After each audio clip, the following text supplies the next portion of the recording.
Israel ने Qatar की राजधानी दोहा में हमास के हेडक्वार्टर पर हमला किया। उसमें कुछ लोगों की मौत हुई। हमला करने से पहले इजराइल ने कतर को इन्फॉर्म नहीं किया और ना ही कतर की वायुसेना इजराइल के हमलों को रोक पाई। कतर की वायुसेना सोती ही रह गई और इजराइल हमले करके चला गया। हमले होने के बाद कतर ने पूरी दुनिया के सामने रोना शुरू कर दिया।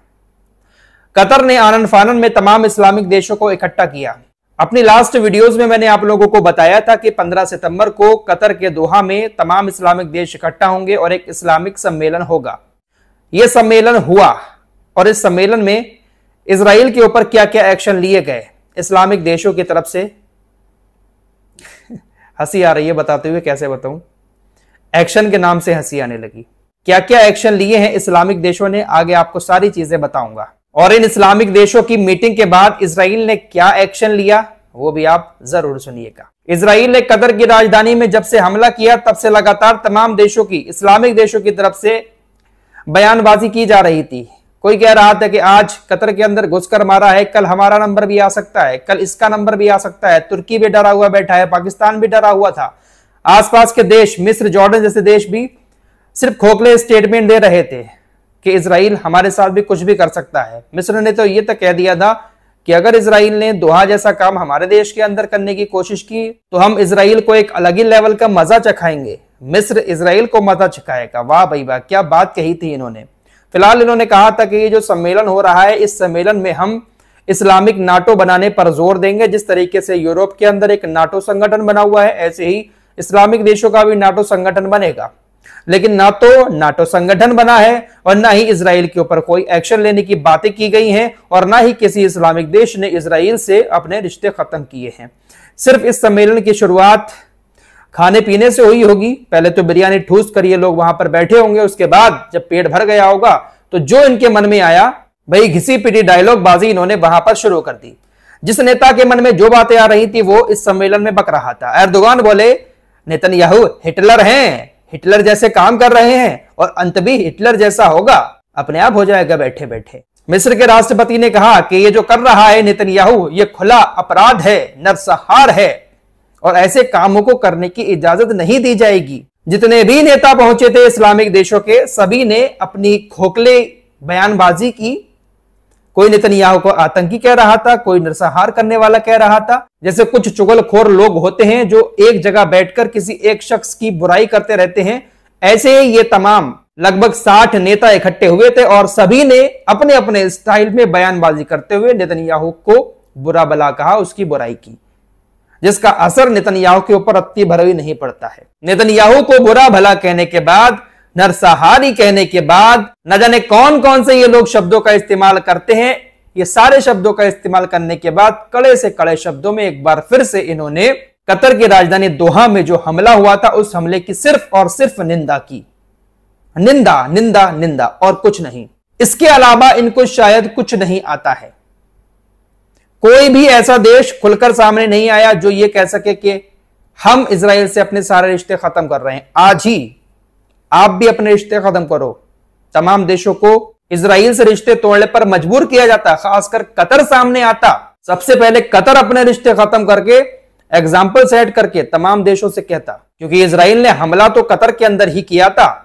कतर ने ही बुलाई थी सारी मीटिंग, लेकिन किसी ने कुछ नहीं किया। कतर इजराइल से रिश्ते खराब कैसे कर सकता है? एक तरफ यह सम्मेलन भी हो रहा है, दूसरी तरफ अमेरिका का विदेश मंत्री कतर के अंदर पहुंचकर कतर के साथ अरबों खरबों की एक और हथियारों की डील कर रहा है। अमेरिका के विदेश मंत्री मार्को रूबियो पहले इजराइल जाते हैं और इजराइल के बाद फिर वो कतर पहुंच जाते हैं। कतर में पहुंचने के बाद उन्होंने कतर के अमीर से मुलाकात की और मुलाकात करने के बाद स्टेटमेंट दिया कि कतर और अमेरिका के बीच जो रक्षा समझौता हो रहा है बस वो अपने आखिरी दौर में है और बहुत जल्द पूरी तरीके से कतर और अमेरिका के बीच रक्षा समझौता हो जाएगा। हमने कतर के नेताओं से बात की है। कतर के नेता हमास और इजराइल के बीच में जो समझौता कराने में लगे हुए थे उससे वो पीछे नहीं हटेंगे और हमास इजराइल के बीच समझौता कराने के लिए आगे भी कदम उठाते रहेंगे। तो यहां से आप समझ सकते हैं कि जब अमेरिका के साथ इतने अच्छे संबंध हैं कतर के, तो कोई कैसे इजराइल के खिलाफ कदम उठा सकते हैं ये लोग। दोहा के अंदर इस मीटिंग को लेकर इन इस्लामिक देशों ने एक बहुत बड़ी हाइप बना दी कि बहुत बड़ा सम्मेलन होने जा रहा है।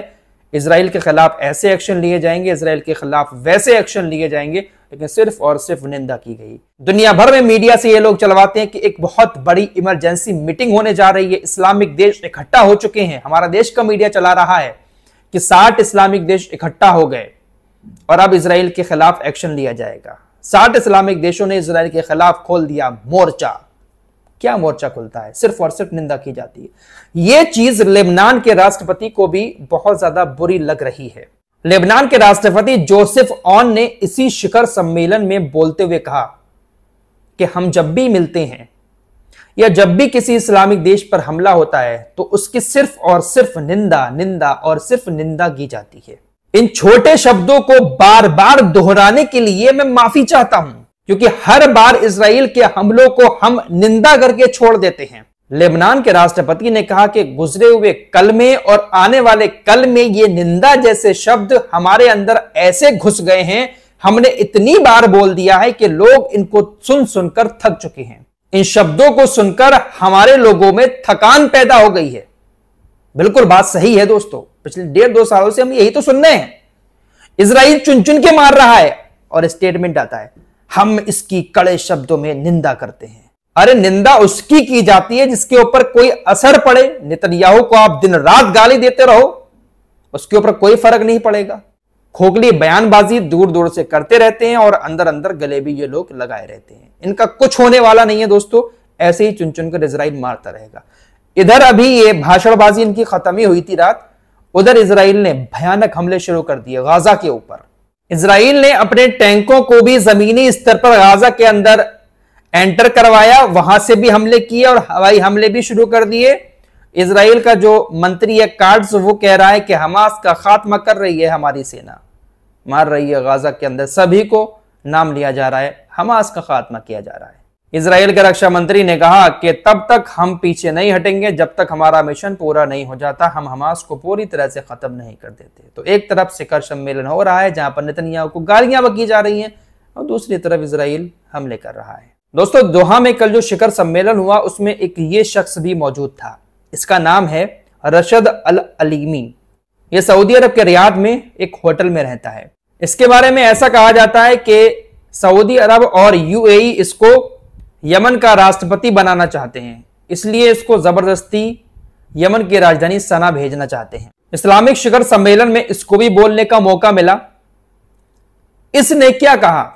इसने कहा कि देखिए कतर के ऊपर जो इजराइल ने हमला किया इसकी मैं कड़े शब्दों में निंदा करता हूं, साथ ही साथ यमन के हुतीज लाल सागर में इजराइल के जहाजों पर जो हमले कर रहे हैं या इजराइल के ऊपर जो हवाई हमले कर रहे हैं, मैं उसकी भी कड़े शब्दों में निंदा करता हूं। यह बंदा हुतीज के जो हमले हैं गाजा के सपोर्ट में इजराइल के ऊपर, उसकी भी निंदा कर रहा है। सऊदी अरब और यूएई इसको जबरदस्ती यमन भेजकर राष्ट्रपति बनाना चाहते हैं, ऐसी बातें चल रही हैं। अगर ये बंदा यमन का राष्ट्रपति बन जाता है फिर आप सोचिएगा क्या होगा। पहली बात तो ये बनेगा ही नहीं, इसका जाना भी बहुत मुश्किल है, भागा हुआ है। अगर पहुंच जाता है तो ये बनेगा नहीं, लेकिन अगर बन जाता है तो किसके लिए ये काम करेगा? तो ये जो नेता हैं सब मिडिल ईस्ट के, ये किसके लिए काम कर रहे हैं किसी से अब कहने की जरूरत नहीं है। पूरी दुनिया ने देख लिया है कि ये लोग क्या हैं और ये क्या कर सकते हैं। सिर्फ मीडिया की जो टैगलाइन होती है उसको देखकर सबको ये लगता है कि इस्लामिक देश इकट्ठा होकर कुछ बहुत बड़ा कर सकते हैं, कुछ नहीं कर सकते। इस रिपोर्ट में इतना ही, कुछ और खबरों के साथ फिर हाजिर होऊंगा। अपना ख्याल रखिएगा। अल्लाह हाफिज।